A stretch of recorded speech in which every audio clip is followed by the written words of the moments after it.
Like and subscribe, support me on Patreon for exclusive content. Here's the video.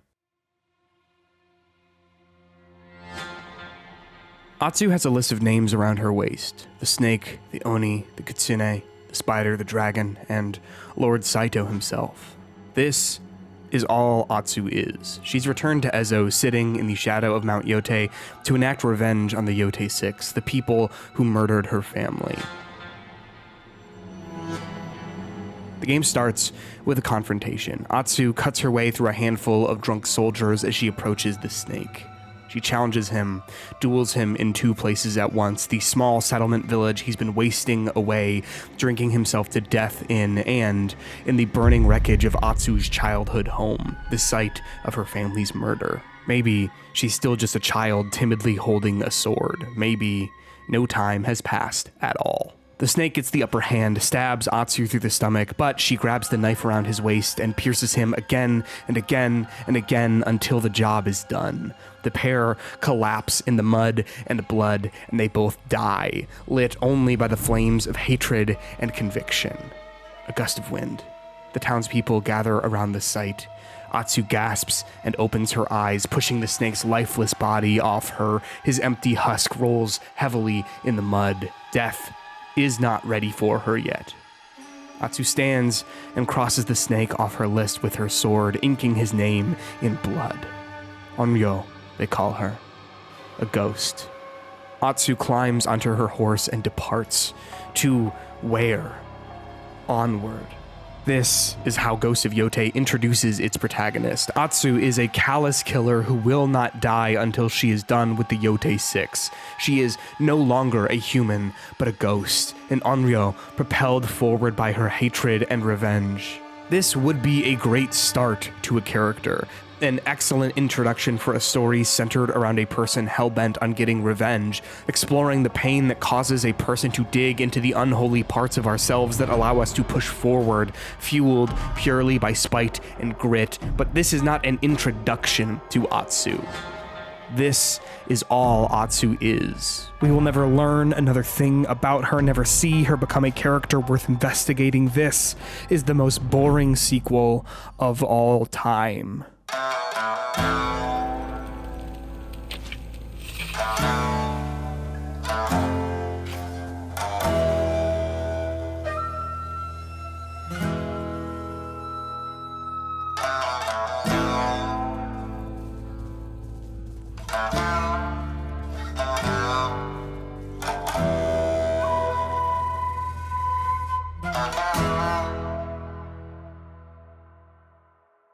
There is something wrong with Ghost of Yotei that I have a hard time explaining. Every time I try, I start pointing at one thing, only to realize that another is fundamentally broken. From a narrative, character, and system-level perspective, Ghost of Yotei is a bizarre mess. The game follows Atsu, a woman who's returned to Ezo in the pursuit of revenge for her family that was murdered by a gang of now powerful tyrants called the Yotei Six. And well, this is where the problem starts for me. Ghost of Yotei opens with Atsu being left for dead by the Yotei Six, pinned to a burning tree by Lord Saito, leader of the group. Her family has been murdered, but she survives and escapes to mainland Japan to grow up as a soldier in hopes of eventually returning to get her revenge. As the game starts, Atsu is back and murders the snake before roaming Ezo in search of the other five. In the early hours of Ghost of Yotei, the plot is entirely aimless. Atsu wanders around asking people about the Yotei Six, but there is no forward momentum. There is no inciting incident that kicks off the plot. Why this? Why now? Are questions that must be answered to truly push a narrative forward. But if you were to ask the game those questions, it would simply shrug. I imagine that many people might argue that the death of Atsu's family is the inciting incident for the Ghost of Yotei, but it isn't. It's background for Atsu. It explains who she is and why she grew into the person she became, but it does not kick off the events of Ghost of Yotei. There is nothing that kicks off the events other than Atsu returning to Ezo. She wanders and wanders and wanders until she finds her way into a fortress held by the Yotei Six, but by the time she does, the plot has already started, I guess, but no one told me. I think the game believes that the death of Atsu's family is the inciting incident, but it's weak because of its proximity to the story. It happened years ago, and so there isn't much urgency that makes it a compelling motivator for Atsu now. Yes, it still hurts. However, why now? The inciting incident of a story inspires present action. The story starts with the status quo, and the catalyst for the story disrupts the status quo. There are a handful of flashbacks that give us brief glimpses of what Atsu's home life was like before the Yotei 6 came, but they add very little. They're wasted potential. There are no major revelations that change our understanding of Atsu's character, no choices she made in the past that influence her today, other than simply not being strong enough as a child to take on 6 warriors. Her home life is uncomplicated and pleasant. She has 2 blandly likable, loving parents and a brother she plays with. There is nothing of substance here. We learn fragmented details about why the Yotei 6 killed her family. It's because her father refused to make blades for Saito, but that doesn't mean anything to the characters or plot of Ghosts of Yotei now. It's unimportant, hardly worth bringing up. Let's take a look at an example of a catalyst done well in gaming. An extremely obvious comparison to Ghosts of Yotei is The Last of Us Part 2. When it starts, Joel and Ellie live in a settlement where they have been dealing with the emotional fallout from the events of the first game, and then bam, a bunch of people show up and kill Joel. The status quo has changed, and Ellie pursues Abby and her crew in pursuit of revenge. Things were one way, something changed, and now the characters are off on an adventure. Here's another example that I want to lead with a question to help illustrate what I mean. What is Finding Nemo about? It's a story that has almost the same introduction as Ghosts of Yotei. In Finding Nemo, Marlin and his wife Coral are living happily in the reef as they get ready to have children, and then a barracuda comes and kills Coral and eats all but one of her eggs. Fast forward a few years, and now Marlin is a single, overprotective dad who's dropping off his son Nemo for his first day of school. Nemo gets captured by some divers, and Marlin has to go find him. What is the catalyst in this story? Is Finding Nemo about a barracuda attack, or is the barracuda attack the background for why Marlin has become the person he is? I'm being facetious. The catalyst, the inciting incident, is Nemo being captured by the divers. That is the force of change in the story that kicks everything off. We understand why Marlin is the way he is, given his background, which informs the inciting incident, but the barracuda attack serves as a form of character depth, not plot movement. When we return to Ghosts of Yotei, we have a barracuda attack, but we don't have a catalyst. Atsu has no present-day motivation. She is not the hero because the story calls for it, or because she has been thrust into the role of the hero. No, she's the protagonist because she is on the box.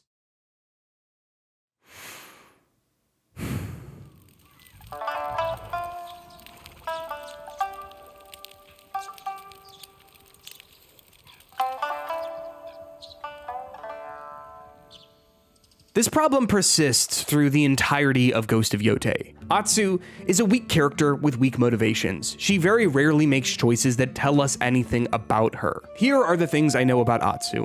Her family was killed by the Yotei 6 when she was a kid, and she feels very sad about that. She is vengeful, she is a loner, she's irritable, has a temper, she is stoic? That's kind of it. She is not a character who has anything going on outside of her drive for revenge. A drive, remember, that is weak as a motivation in this particular story.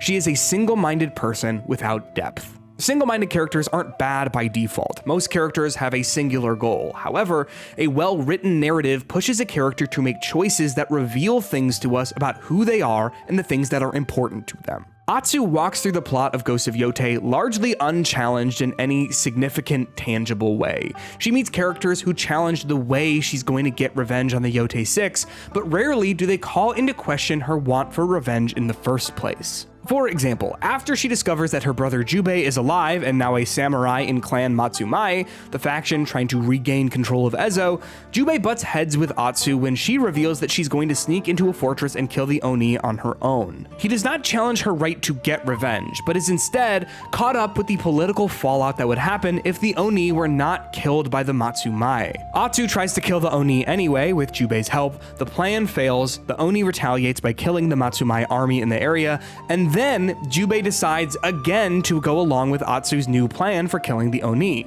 Her want for revenge goes largely unchallenged for the vast majority of the plot until the final 2 hours or so of a roughly 30-hour experience.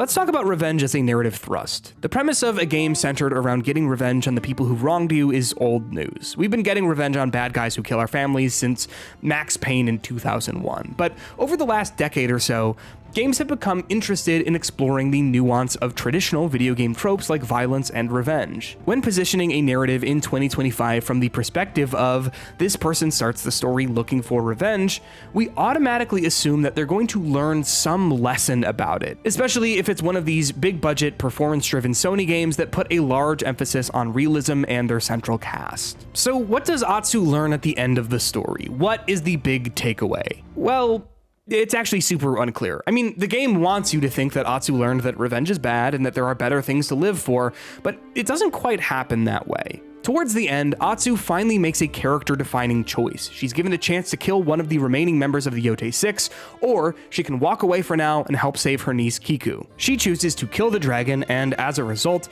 Jubei and Atsu's friend Oyuki get captured by Saito. Atsu takes Kiku somewhere safe and realizes that if Jubei dies, her niece might end up becoming someone consumed by hatred just like her. Atsu heads out to find the dragon's brother, the spider, and hopes that he might lead her to where Saito is keeping Jubei and Oyuki. She fights the spider but decides not to kill him because she's learned her lesson. Jubei got captured because she chose revenge, and now she's not going to fight anyone anymore. And oh no, Atsu, you said you wouldn't, no! So Atsu rescues Jubei and Oyuki, but Lord Saito found Kiku. He wants revenge since Atsu killed his sons, 2 of the Yotei 6, but she tells him that she's done pursuing revenge and has found something new to live for. Saito kills Jubei, then Atsu stabs Saito to a tree in the exact spot that he stabbed her to a tree as a kid. I understand that the game wants me to think that Atsu found something worth living for outside of revenge, and that loss has taught her that lesson. But did it? The final chapter of The Ghost of Yotei is called The Cost of Revenge, but its narrative message is completely illegible. In the final fight with Saito, Jubei gets stabbed and dies, and then Atsu kills him. A lot of people have tried to paint this as an easy contradiction to the game's message about letting go of revenge since Atsu kills Saito even after she says she's done with vengeance. But I see what Ghost of Yotei is trying to do, it's just not doing it well. I'm not here to pretend like Saito wasn't supposed to die. Like, what was Atsu supposed to do in this situation? She doesn't kill him for revenge, she kills him to protect her family. But narratively, Jubei's death is not the cost of revenge. It happens in an event largely unrelated to Atsu's pursuit of it. There's nothing she can really learn from his death other than to fight better, I guess, and not fall for the same trick that Qui-Gon fell for in The Phantom Menace.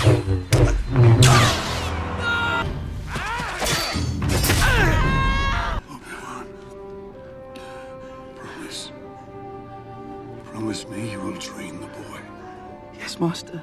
I know that people are going to disagree with me here, that Atsu's desire for revenge actually did get Jubei killed, but break this down with me for a second. Atsu chose to fight the dragon instead of helping Jubei find Kiku, causing him to get captured. And then, because she had to go rescue him, Saito captures Kiku while Atsu is gone. Atsu casts aside her thirst for revenge, but still fights Saito, and then Saito kills Jubei in a sword fight. Do you see how messy this is? I guess this is Atsu's fault in a more general, abstract way, but because there's so much distance between Atsu's want for revenge and its materialization in a way that costs her something, and because Jubei dies on account of his sword skills, the message falls completely flat. Jubei's death doesn't feel like a consequence of her actions and choices. It feels like an unrelated event that Atsu was around for. This happened, which caused this to happen, is strong cause and effect. Whatever was going on at the end of Ghost of Yotei is not. The line between Atsu's revenge and whatever the game thinks it cost her is hard to track because let's say that Atsu went with Jubei instead of fighting the dragon. Plot happens, and then Atsu and Jubei face off against Saito like they do at the end of the game. But Atsu didn't let her revenge keep her from helping Jubei before.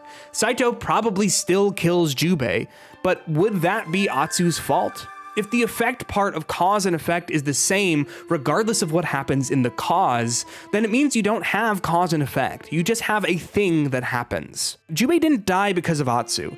He died because he got into a sword fight with a guy whose job it is to kill people with swords. I'm not saying it should have happened like this, but if Jubei was killed directly after being captured by Saito, we would have been able to see the cause and effect of Atsu's actions much more clearly, and her arc would be stronger. She would see that her actions directly bring death to the people she cares about, and then change as a result. There would be a cause and effect. There are a lot of moments like this in Ghost of Yotei, moments where something potentially compelling is being set up, only to be completely fumbled in execution. Oyuki, the woman who was captured with Jubei in the game's final act, helps Atsu hunt down the Kitsune, one of the Yotei 6, only to reveal that she used to be the Kitsune and was one of the people responsible for Atsu's family's death. Atsu is distraught by this, obviously, but drops it almost immediately. She's all consumed by revenge in almost every other scene in the game, but the second that her revenge is messy and complicated, she decides to walk away.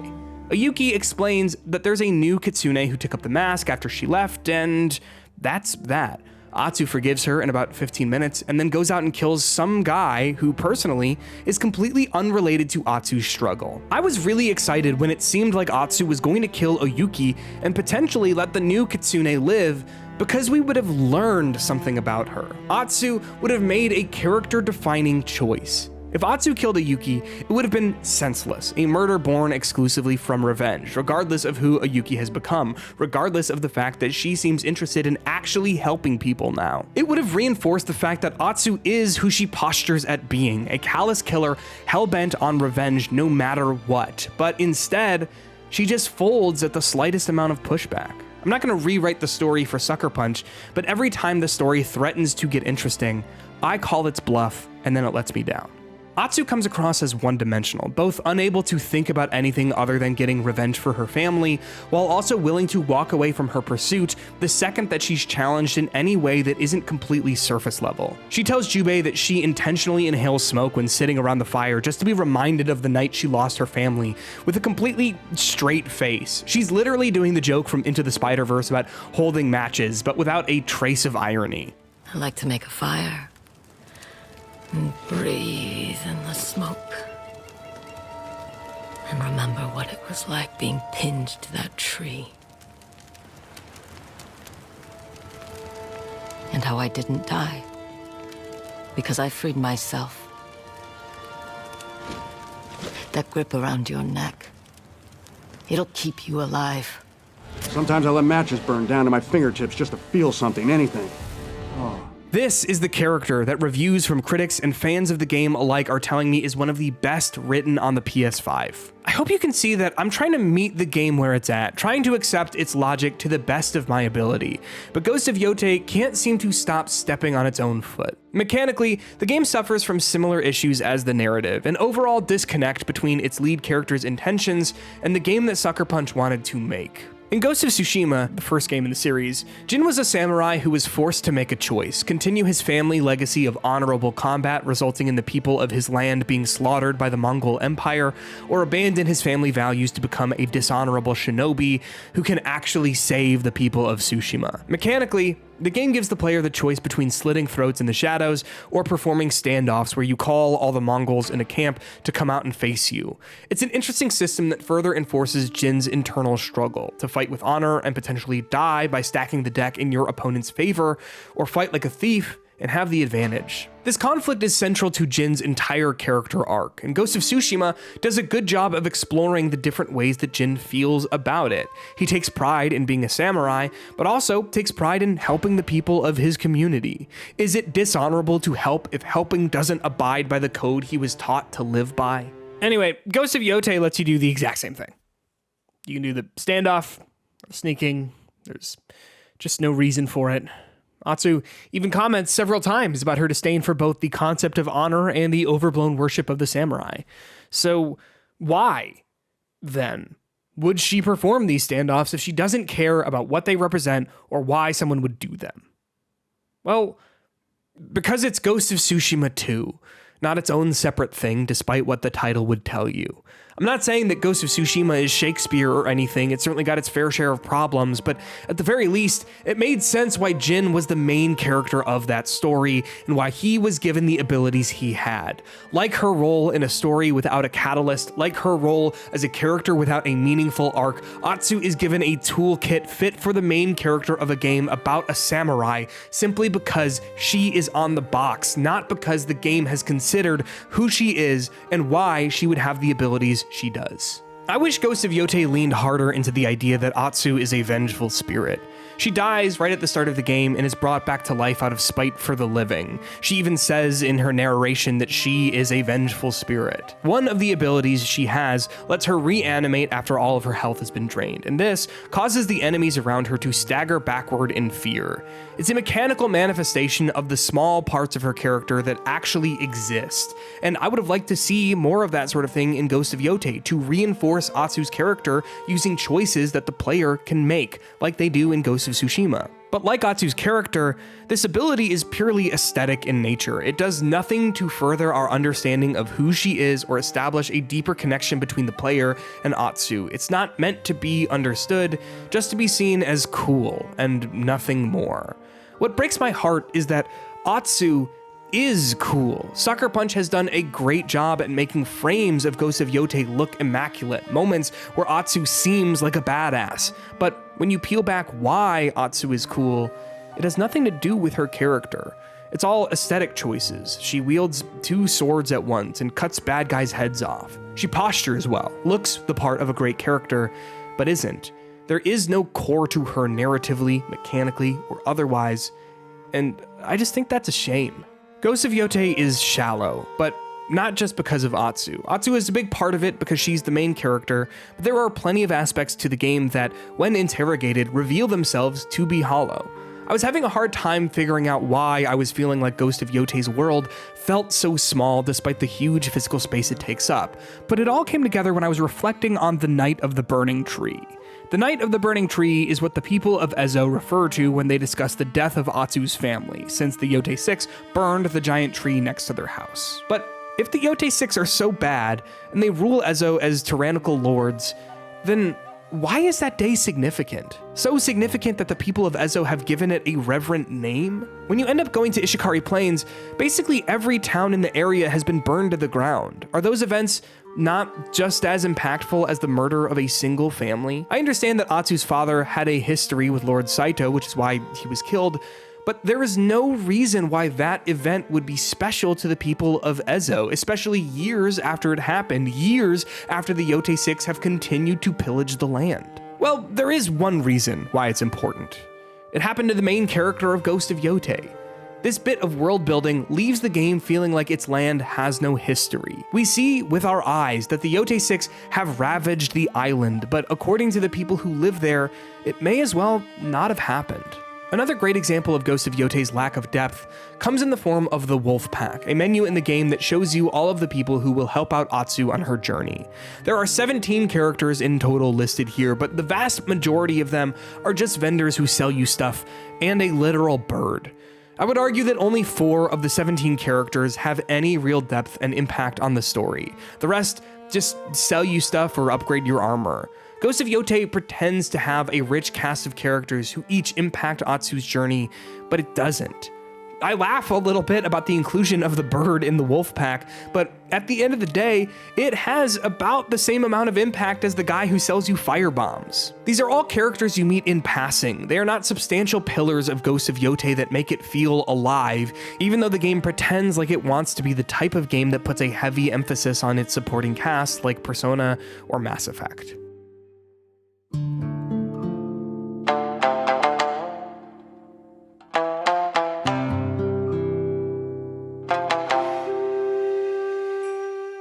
Game making is not a linear process. I suspect that much of the game's core DNA was already good to go by the time the narrative team was finished with its work. Ghost of Tsushima had the standoffs, so Ghost of Yotei does too. It doesn't make sense that Atsu would do that, but the game part of Ghost of Yotei was designed around giving the player that choice, so I guess we have to make our peace with that. The early sections of the game were designed around wandering large environments for leads on the Yotei 6, so I guess we won't give Atsu any compelling reasons to pursue them with urgency for the first 5 hours of the game, and just make our peace with a narrative missing a catalyst. The game largely does not include sections where you spend extended periods of time with its extended cast outside of a handful of occasions, so I guess we'll just make our peace with a meaningless menu that shows off some character portraits of people we don't really know. The game gives the player the option to explore 2 giant areas at the same time in the midsection of the plot, meaning that Atsu can't have any meaningful character growth during either section, or risk her motivations not making any sense when she arrives at the other later down the line. So I guess we just won't give her any character growth up until the final section of the game, which by that time it will be already too late. So I guess we'll just have to make our peace with that. Every aspect of Ghosts of Yotei feels like a concession. There is nothing to the game that feels cohesive. Every aspect feels like it's in conflict with itself to the point where I have a difficult time even knowing where to start when I begin to unpack its fragmented pieces. Ghosts of Yotei feels like a first draft. Like it had some ideas that it was interested in exploring, but faces too much conflict between its identity as a game and its identity as a narrative. It feels like hearing someone inside the house, but when you look, it's just the wind. There's nothing here. It feels like a ghost. You know, I've been thinking a lot about the way Ghosts of Yotei portrays its setting in comparison to other games set in Japan. Yotei obviously is trying to mimic the stylings of Japanese cinema and is starkly contrasted to the watercolor look of Okami, the 2006 Capcom classic. I was really chewing on those differences as I watched the Okami episode of a new show called Masterful Mimicry by KingK. Masterful Mimicry is a reflective video essay series where KingK breaks down some of his favorite games and thoughtfully articulates what makes them so unique.